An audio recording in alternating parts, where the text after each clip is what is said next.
Hi guys, my name is Blake. Welcome to my channel. Today I'm bringing you my review for the 7.5 Deaths of Evelyn Hardcastle by Stuart Turton.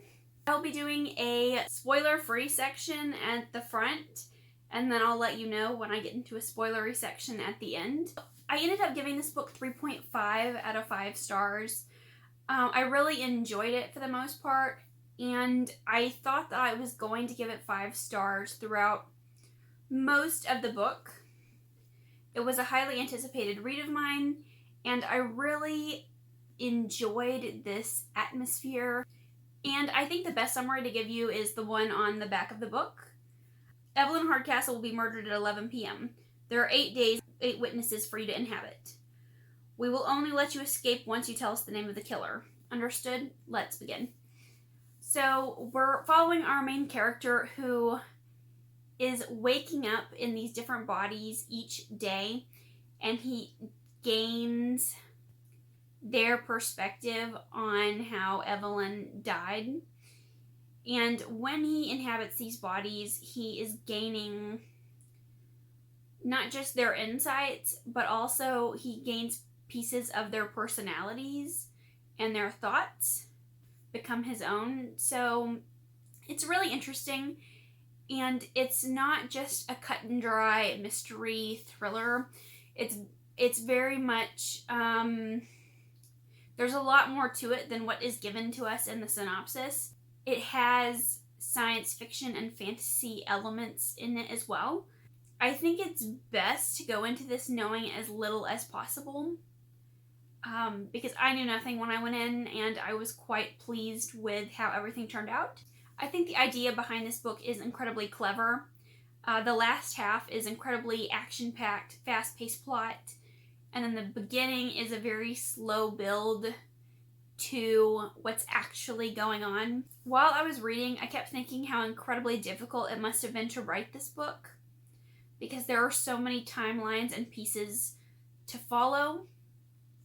It was at times over the top. So getting into my dislikes, about halfway into the story, there is an element that is introduced to us, and it doesn't really make any sense.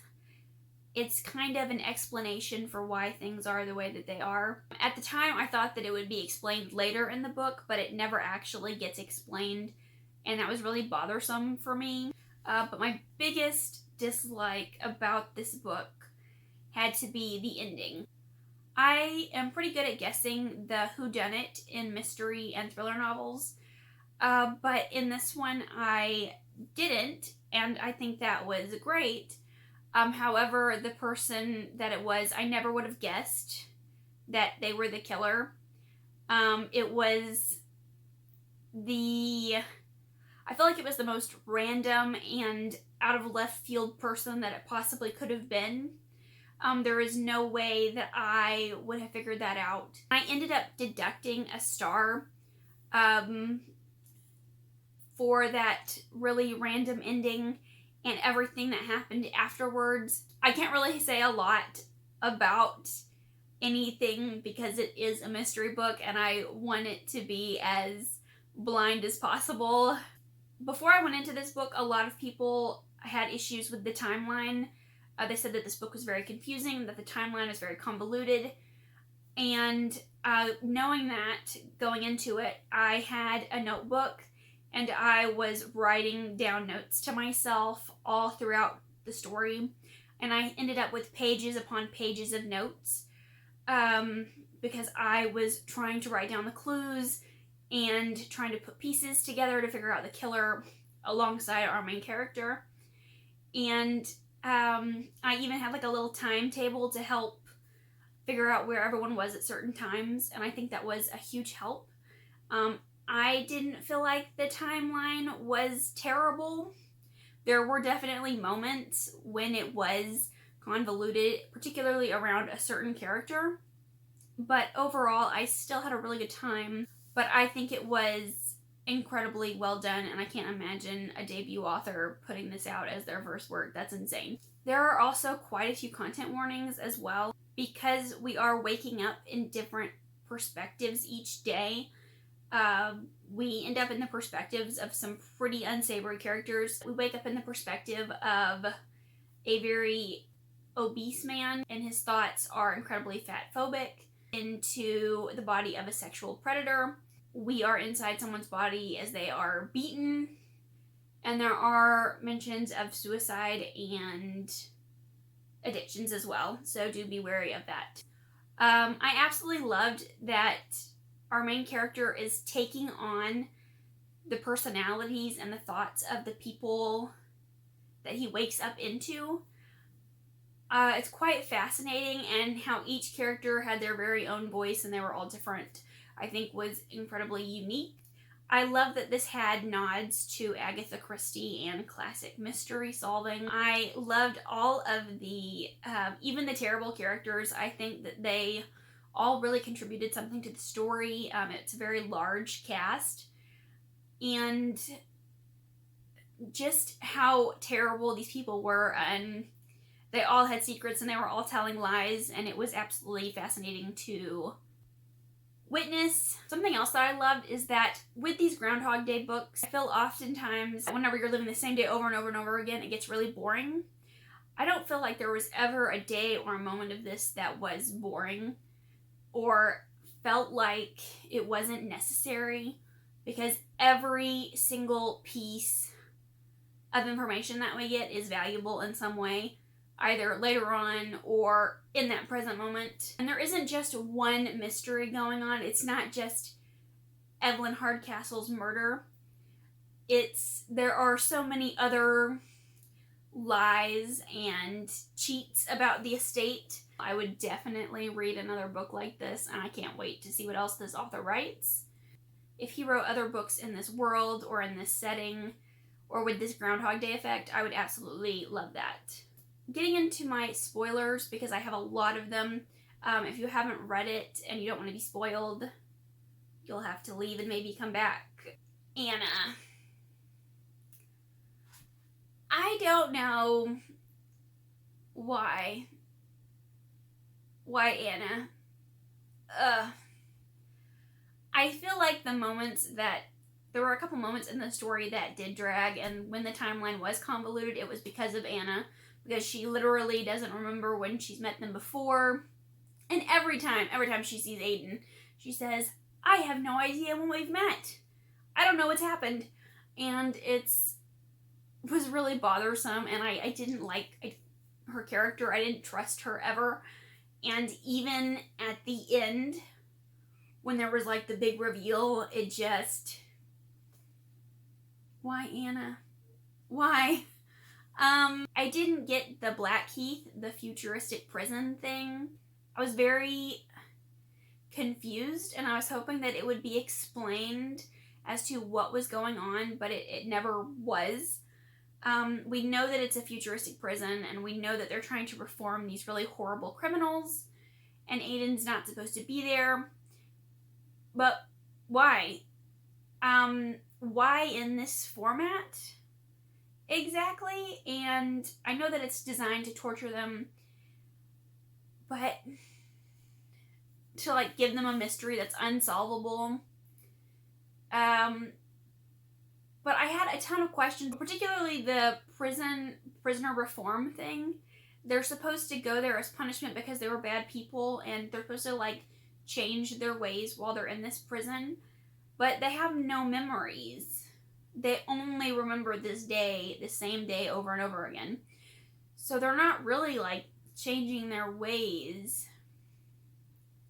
You don't stop being who you are because you have no memories, right? I mean, surely there are pieces, like parts of Aiden's personality were still there, and as the time went by, he slowly lost his personality, and he fell into his character.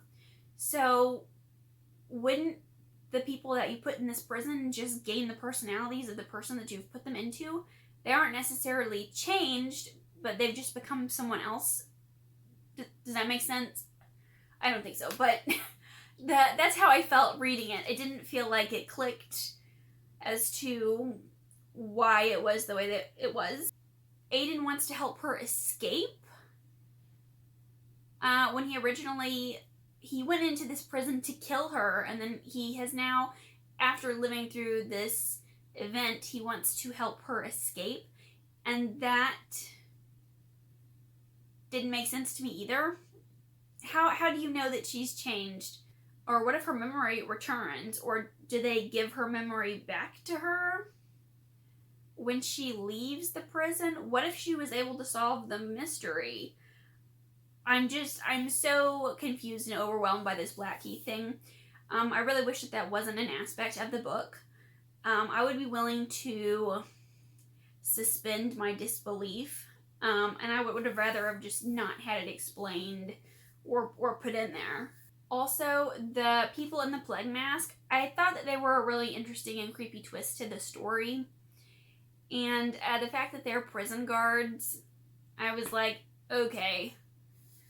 But then, why are they interfering so much in the mystery? I understand why the plague doctor was trying to help Aiden, because he didn't do anything wrong, and he didn't deserve to be in this prison. And as for the lady plague doctor, why is she interfering to help people win?